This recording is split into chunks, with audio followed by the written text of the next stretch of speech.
Dear student, welcome to Technical Dope. हम लोग time response analysis तक कंप्लीट कर चुके थे।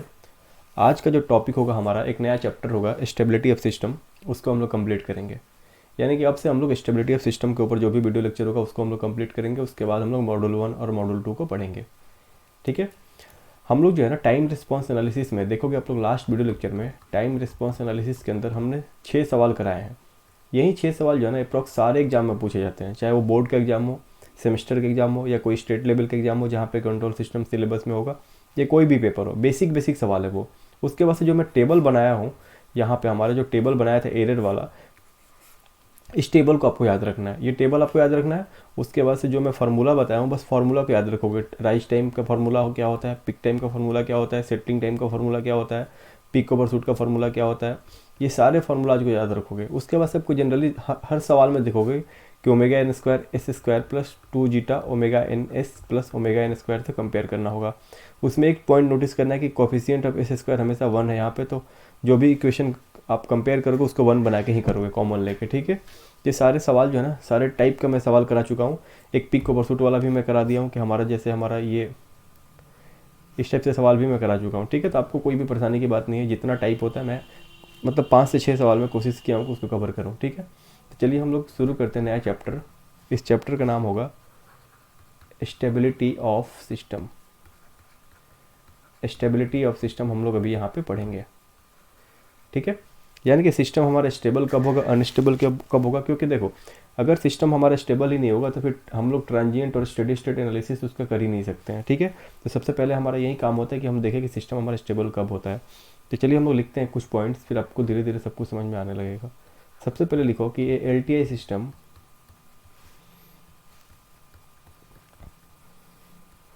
Is set to be stable. हमारा कोई भी लीनियर टाइम इन्वेरिएंट सिस्टम जो है ना, LTI से आप घबराना नहीं। ये LTI टर्म जो है ना ये हमारा सिग्नल का टर्म है। आप लोग वहाँ पे पढ़े हो लीनियर टाइम इन्वेरिएंट सिस्टम। ठीक है। लीनियर भी होना चाहिए, टाइम इन्वेरिएंट भी होना चाहिए। वही सिस्टम हमारा LTI सिस्टम होता है। जनरली सारे सिस्टम हमारे LTI सिस्टम ही रहते हैं। तो सवाल में एक लिखा रहता है स्टेटमेंट LTI सिस्टम, तो आप वहाँ पे LTI खोजने नहीं लगना। आप डायरेक्ट जो है ना जो भी गिवन होगा उसको फॉर्मूला में पुट करना और अपना वैल्यू फाइंड आउट करना। ठीक है। तो लिखा होगा कि कोई भी LTI सिस्टम हमारा स्टेबल कब होगा। पहला स्टेटमेंट लिखोगे इसमें, if input is if input is bounded if input is bounded the output should be bounded। The output should be bounded. अब ये बाउंडेड का मतलब क्या है मैं बताऊंगा, वेट कर लो। यानी कि बीबो होना चाहिए, बाउंडेड इनपुट बाउंडेड आउटपुट। अगर आप बाउंडेड इनपुट दे रहे हो तो आउटपुट आपका बाउंडेड होना चाहिए। इस टाइप के सिस्टम को हम लोग क्या बोलेंगे कि सिस्टम हमारा स्टेबल है। उस सिस्टम में अगर इनपुट दे रहे हो बाउंडेड तो आउटपुट भी बाउंडेड ही होना चाहिए। अगर बाउंडेड नहीं आ रहा तो बोलोगे कि हमारा सिस्टम अनस्टेबल सिस्टम है। तो पहला कैटेगरी क्या होना चाहिए कि हमारा बाउंडेड इनपुट बाउंडेड आउटपुट होना चाहिए। दूसरा हम लोग क्या देखते हैं, इन द ऑप्शंस ऑफ, सब कुछ आपको समझ में आएगा, बस वेट करोगे। In the absence of input the output should tends to zero। देखो आप एक बार देख लोगे ना पूरा वीडियो लेक्चर को तो बहुत ही अच्छे से समझ में आ जाएगा। कुछ है ही नहीं इसमें, बहुत ईजी है और एक ही कॉन्सेप्ट हम लोग पढ़ेंगे। यानी कि दो कंडीशन हमारा होता है स्टेबिलिटी कहने के पीछे, स्टेबल कब होगा कहने के पीछे। पहला कंडीशन क्या होना चाहिए कि बाउंडेड इनपुट देंगे तो बाउंडेड आउटपुट होना चाहिए। दूसरा अगर हम लोग इनपुट हटा भी लेते हैं तो आउटपुट हमारा जीरो की तरफ बढ़ना चाहिए। ऐसा नहीं कि इनपुट हटा दिया आउटपुट हमारा इन्फिनिटी की तरफ चला जाए, नहीं। इनपुट हटाए यानी कि आपको क्या होना चाहिए, सिस्टम का रिस्पॉन्स भी जो है ना वो जीरो हो जाना चाहिए। ठीक है। In the absence of input output to tends to be zero. इसका भी मीनिंग आपको धीरे धीरे समझ में आएगा। फिलहाल देखते रहिए आप लोग वीडियो को, सब कुछ मैं बताऊंगा। नोट करके यहाँ पे पॉइंट लिख लोगे, ये भी इंपॉर्टेंट पॉइंट है। इसके बारे में भी जनरली कोई बात नहीं करता लेकिन हम लोग लिखते हैं यहाँ पे। इसमें लिखेंगे if we apply unbounded input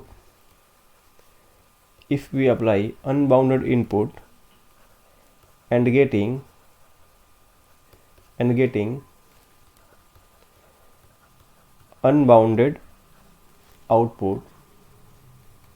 getting unbounded output then nothing can be said about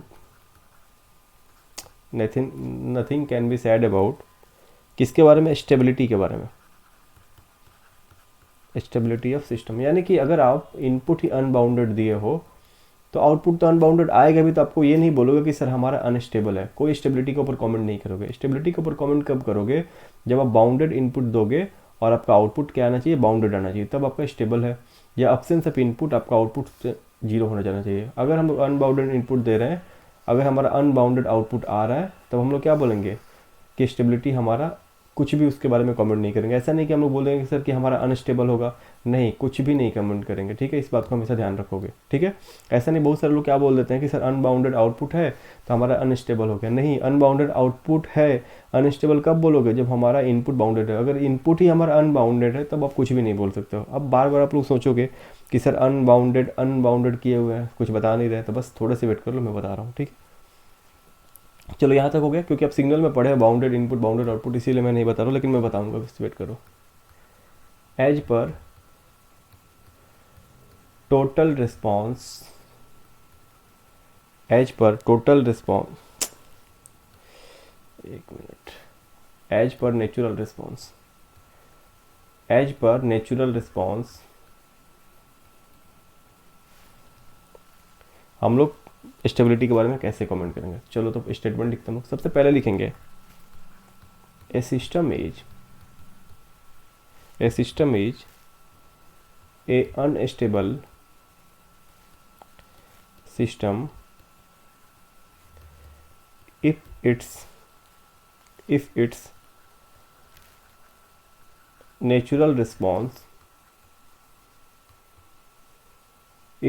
natural response grow with time। हम लोग एक बार पढ़े थे grow with time कि सर मान लीजिए हमारा, मैं यहाँ पे बस एग्जांपल के तौर पे ले रहा हूँ, ये रिस्पॉन्स का कर्व है, ठीक है, हमारा ये रिस्पॉन्स का कर्व है और हमारा ये कुछ इस तरीके से आ रहा है, देखो बढ़ रहा है कर्व, यानी कि हमारा टाइम बढ़ रहा है। यहाँ पे टाइम अगर इंक्रीज कर रहे हैं तो क्या हो रहा है सर, आउटपुट भी हमारा बढ़ रहा है, रिस्पॉन्स भी हमारा बढ़ रहा है, टाइम के साथ साथ बढ़ेगा ये।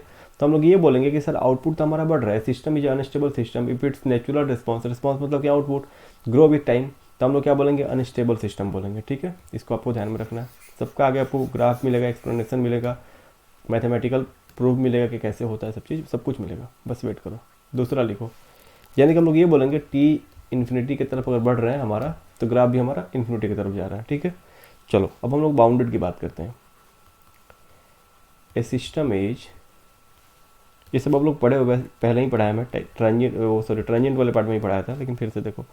ए system is a stable system if its natural response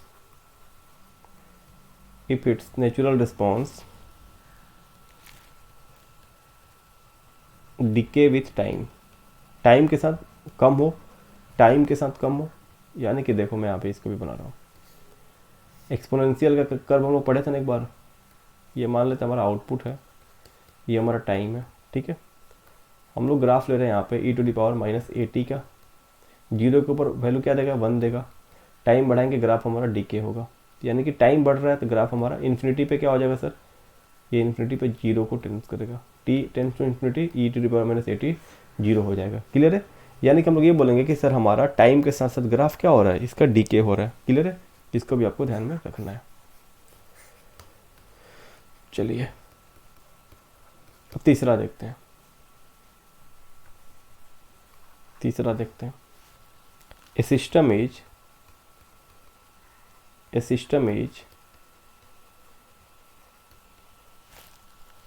marginally stable system. Critical damp वाले केस में हम बताए थे, ए सिस्टम इज, पोल का लोकेशन से भी बताए थे, a system is marginally stable system. आप लोगों को अगर याद होगा तो मैं सब बताया हूँ। इफ इट्स, कैसे उसका ग्राफ जो है ना ओसिलेटिंग नेचर का होता है, कहाँ से आया, सब कुछ मैं बताया हूँ। If its natural response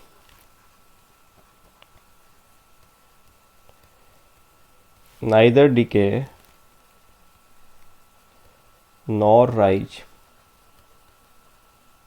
with respect to time, यानी कि सिंपली ये ना बढ़ेगा ना घटेगा, ये ओसिलेट करेगा, ओसिलेटरी नेचर का होगा। हम लोगों ने वहाँ पे प्रूव भी करा था, जब हम लोग यूनिट स्टेप के लिए पढ़ रहे थे तो हम लोगों ने वहाँ पे इसको प्रूव भी करा था। एक ग्राफ भी मैं इसके लिए बना दे रहा हूँ, यहाँ यहीं पे बना दे रहा हूँ साइड में। देखिए हम लोग क्या बोले थे कि सर मान लीजिए ये हमारा क्या हो गया सर, अनडैम्प्ड सिस्टम है, ओसिलेटरी नेचर का है। क्लियर है? चलिए अब हम लोग नेक्स्ट पॉइंट की तरफ बढ़ते हैं। ये तीनों पॉइंट क्लियर हो गया। हमारा अगर टाइम के साथ साथ रिस्पॉन्स बढ़ेगा तो अनस्टेबल सिस्टम है, टाइम के साथ साथ रिस्पॉन्स घटेगा यानी कि स्टेबल सिस्टम है, अगर नहीं बढ़े नहीं घटे तो मार्जिनल स्टेबल सिस्टम है। क्लियर है? चलिए अब हम लोग नेक्स्ट टॉपिक के ऊपर आते हैं। तो हम लोग लिखते हैं यहाँ पे एज पर टोटल रिस्पॉन्स हम लोग क्या लिख सकते हैं, एज पर टोटल रिस्पॉन्स हम लोग क्या लिख सकते हैं। सबसे पहला पॉइंट लिखेंगे इसमें, a system is unstable if we apply bounded input but we get unbounded output.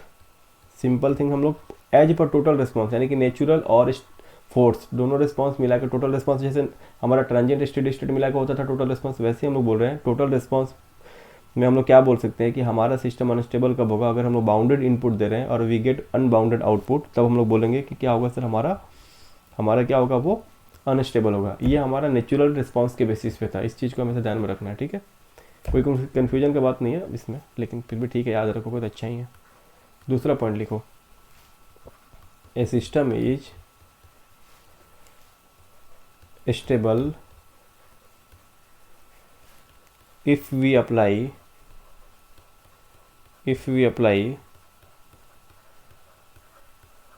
bounded input and we are getting bounded output, कोई भी आपसे पूछेगा तो आप इसको बताओगे। ठीक है, यानी कि एच पर टोटल रिस्पॉन्स क्या बोलना है, बाउंडेड इनपुट दे रहे हैं, बाउंडेड आउटपुट मिलना चाहिए, स्टेबल होगा। बाउंडेड इनपुट दे रहे हैं, बाउंडेड इनपुट दे रहे हैं, अनबाउंडेड आउटपुट आ रहा है, तो हम लोग क्या बोलेंगे कि सर वो हमारा अनस्टेबल होगा। यानी कि टोटल रिस्पॉन्स में इनपुट हमेशा क्या देना है, बाउंडेड देना है। इस चीज़ को ध्यान रखो, इनपुट हमेशा बाउंडेड देना है, आउटपुट डिसाइड करेगा।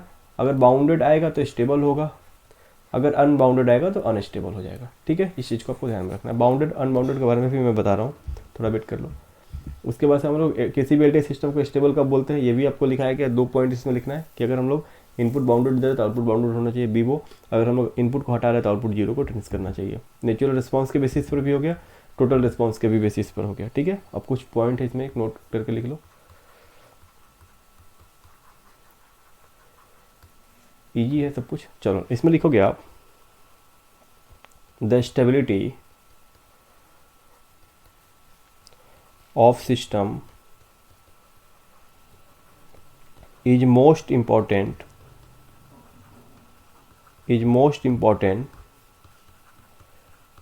criteria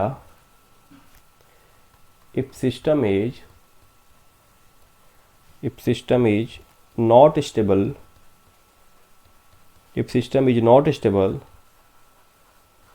there is no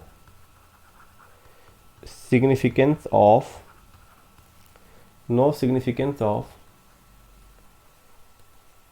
transient response and steady state response। ठीक है, अगर हमारा स्टेबिलिटी नहीं देख पाएंगे तो हम लोग कुछ कमेंट नहीं कर सकते, कोई उसका वैल्यू नहीं है।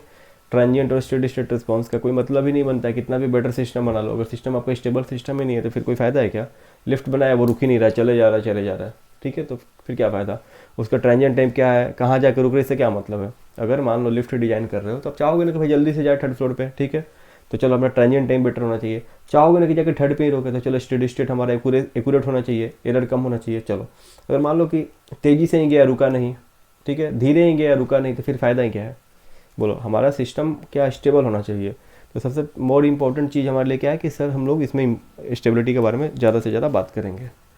चलो अब जो है हम लोग लिखते हैं यहाँ पे बाउंडेड अनबाउंडेड के बारे में कि बाउंडेड इनपुट कौन सा होता है, अनबाउंडेड इनपुट कौन सा होता है स्टेडी स्टेट टाइम में। आप पहले पढ़े हो इसलिए मैं इस पर बहुत फोकस नहीं हूँ, लेकिन ठीक है चलो। अच्छा खासा ही बड़ा टेबल बन गया। चलो हम लोग बाउंडेड की बातें करते हैं। सबसे पहले बाउंडेड की बातें करते हैं। सर हमारा बाउंडेड होता है दो चीज़ें। बाउंडेड इनपुट, जब इनपुट हम लोग देते हैं बाउंडेड इनपुट कौन कौन सा होता है? इम्पल्स इनपुट, इम्पल्स देंगे ये भी हमारा बाउंडेड इनपुट है, ठीक है। दूसरा चीज़ हम लोग स्टेप देंगे, ये भी हमारा बाउंडेड होता है, ठीक है। ये हमारा बाउंडेड है दोनों। अब हम लोग बात करते हैं अनबाउंडेड का। ग्राफ भी देखो स्टेप का क्या होता है, मैं बता देता हूँ ग्राफ, रुक पहले दोनों लिख लेंगे उसके बाद। अनबाउंडेड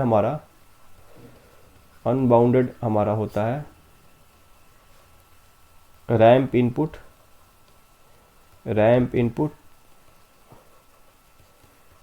पैराबोलिक इनपुट, ठीक है। अब चलो ग्राफ भी देख लेते हैं एक बार थोड़ा सा। आपको पता भी है सब चीज़, बताने की ज़रूरत कुछ नहीं है, लेकिन चलो ठीक है एक बार कर लेते हैं।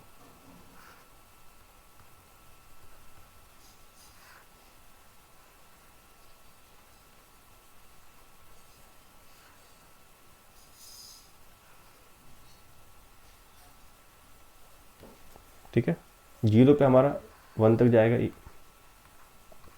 एरिया बताता है। ये हमारा 0 के बाद 1 हो जाता है। हमारा जो है ना रैंप में क्या होता है, ग्राफ स्ट्रेट लाइन होता है, ज़्यादा ही कट गया। रैंप में क्या होता है, स्ट्रेट लाइन होता है, और पैराबोलिक में क्या होता है, ठीक है। चलो इसका कोई ज़रूरत नहीं था, हम लोग को बस याद क्या रखना है कि बाउंडेड क्या होगा, अनबाउंडेड क्या होगा, बस इतना ही काम है, और कुछ का काम नहीं है। बस याद रखना, एग्जाम में भी पूछता है, आपको भी याद रहना चाहिए, ठीक है। क्लियर है। चलो अब हम लोग पढ़ते हैं एक एक करके एनालिसिस कि हम लोग क्या क्या चीज़ें इसमें स्टडी कर सकते हैं। चलो शुरू करते हैं हम लोग। इंपॉर्टेंट चीज़ें यहाँ से शुरू हो रही हैं। सबसे पहला point, if pole of system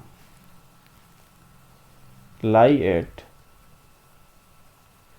real axis on LHS of spline। LHS मतलब कि लेफ्ट हैंड साइड में हमारा कोई एक रियल पोल सिर्फ लाई कर रहा है, एक रियल पोल है ये। चलो देखते हैं कि रियल पोल है तो इसका क्या मीनिंग है।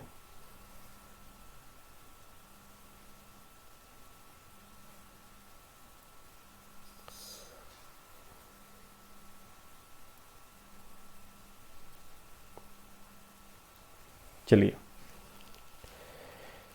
एक रियल पोल है हमारा, ठीक है। रियल पोल कहाँ पे होगा, LHS में हमारा एक रियल पोल होगा, ठीक है। अब जो है हम लोग इसका ट्रांसफर फंक्शन लिख सकते हैं। हम लोग इसका ट्रांसफर फंक्शन क्या लिख सकते हैं, रियल पोल का लोकेशन दे दो अल्फा माइनस अल्फा, क्योंकि LHS साइड में ये हमारा LHS होता है और ये हमारा RHS होता है, ठीक है। ये हमारा LHS है, ये हमारा RHS है। ट्रांसफर फंक्शन क्या लिख सकते हैं इसका, k/k हमारा कांस्टेंट है, s प्लस अल्फा। बताओ अगर हम लोग s प्लस अल्फा को 0 से इक्वेट करेंगे तो s का वैल्यू कहाँ पे मिलेगा, पोल्स का लोकेशन माइनस अल्फा में, ठीक है। रियल एक्सिस नेगेटिव साइड में। चलो हमारा ट्रांसफर फंक्शन आ गया यहाँ पे। अब हम लोग को इसका एनालिसिस करना है, तो हम लोग क्या करते हैं,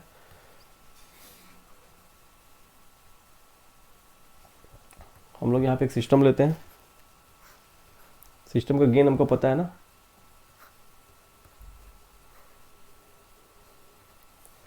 हम लोग एक सिस्टम लेते हैं। सिस्टम का गेन क्या है सर, k/s प्लस अल्फा। हम लोग यहाँ पे इम्पल्स इनपुट देते हैं 1, और यहाँ पे हम लोग CS, क्योंकि हमारे लिए ईजी होगा, हम लोग चाहे तो स्टेप भी दे सकते हैं, लेकिन इम्पल्स दे रहे हैं। बाउंडेड इनपुट देना है, स्टेप भी दे सकते हैं, लेकिन हम लोग इम्पल्स दे रहे हैं। वजह क्या है कि हमारे लिए आसान होगा, एक पोल कम मिलेगा, ठीक है। हम लोग जैसे क्या देंगे, स्टेप देंगे तो 1/s उसका लैप्लास होता है, तो फिर हमारे लिए थोड़ा सा मुश्किल होगा, उसका पार्शियल करना पड़ता है। बात सेम ही होता है, ठीक है। क्योंकि आपको भी पता है कि ट्रांजिएंट बिहेवियर चेंज नहीं होता है सिस्टम का, हमेशा याद रखो, ठीक है। इनपुट चेंज करने से नेचर ऑफ सिस्टम हमारा सेम रहता है। तो यहाँ पे हम लोग CS लिख सकते हैं, k/s प्लस अल्फा, ठीक है। इसका CT क्या होगा, हम लोग को पता है ना, e⁻−at का लैप्लास ट्रांसफॉर्मेशन क्या होता है, 1/s प्लस a यानी कि 1/s प्लस है, यानी कि 1/s प्लस अल्फा का इन्वर्स लैप्लास ट्रांसफॉर्मेशन क्या होगा, e⁻−α_t।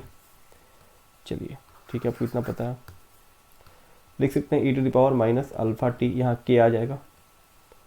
बोले इसमें किसी को कोई डाउट नहीं है, इसमें कोई किसी को डाउट नहीं है।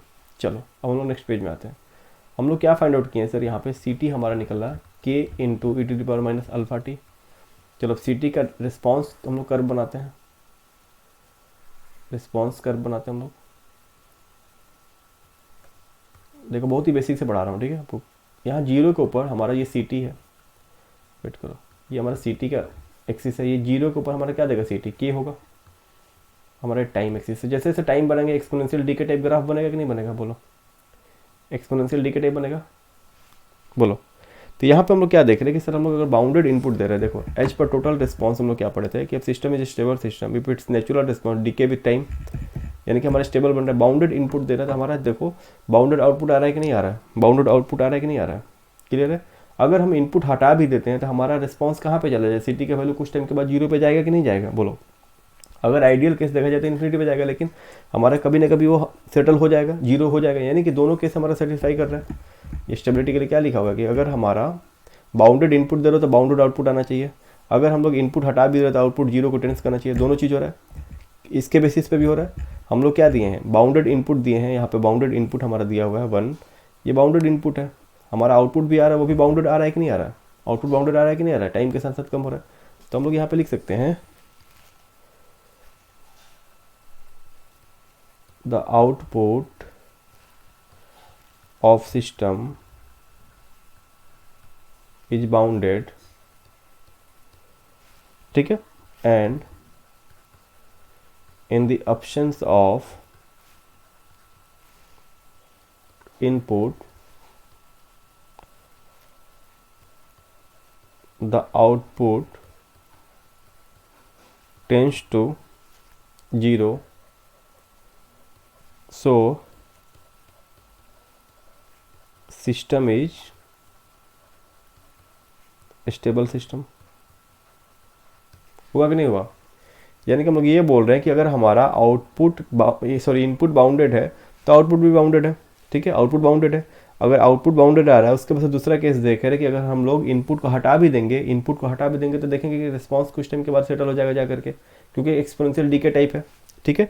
तो दोनों केस हमारा प्रूफ हो रहा है। तो हम लोग ये बोल सकते हैं, इसी के बेसिस पे बोला जाता है कि अगर LHS साइड में रियल एक्सिस के ऊपर पोल का लोकेशन है तो हमारा सिस्टम क्या होता है, स्टेबल होता है। डायरेक्ट स्टेटमेंट लिखा हुआ रहता है, ये स्टेटमेंट यहीं से आता है कि pole of system lie at real axis on LHS of S plane, the system क्या होगा, हमारा स्टेबल सिस्टम होगा, ठीक है। हमारा सिस्टम, उस सिस्टम को क्या बोलेंगे, स्टेबल सिस्टम बोलेंगे। किस बेसिस पे, आप लोगों को समझ में आ गया, दोनों हमारा जो कंडीशन है उसको फुलफिल कर रहा है, दोनों कंडीशन है उसको फुलफिल कर रहा है। चलिए यहाँ तक कोई दिक्कत नहीं है। अब हम लोग जो है ना बाकी अगला 5-6 कंडीशन जो है उसको हम लोग नेक्स्ट क्लास में कंप्लीट करेंगे। तो इसको हम लोग यहीं पे एंड कर रहे हैं, क्योंकि वीडियो का लेंथ जो है ना बड़ा हो जाएगा, फिर दिक्कत होने लगता है बहुत सारे स्टूडेंट को।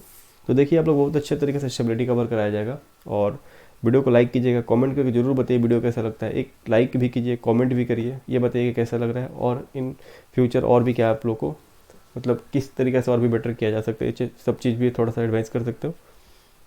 Thank you.